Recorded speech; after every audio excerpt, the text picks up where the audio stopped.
Kau datang sini sebab nak tengok-tengok kan. Main patam awak. Boleh masuk ke ni Pak Tam? Kita boleh kan.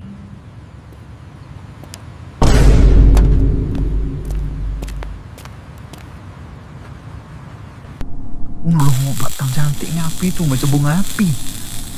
Tapi kau jangan pegang pula. Udin tu pamer tu.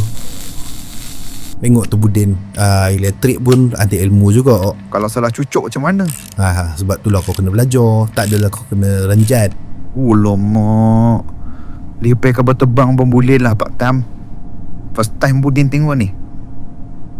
Pak Tam, ni orang baiki kereta betul-betul lah.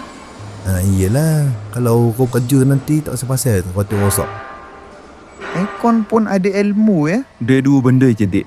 Sama ada kau malas ataupun kau rajin. Sebab dalam dunia ni semua benda ada ilmu. Best lah Pak Tam sini. Kau minat tak? Hul, kamu dua. Orang mau Budin, kantoi lah. Lari.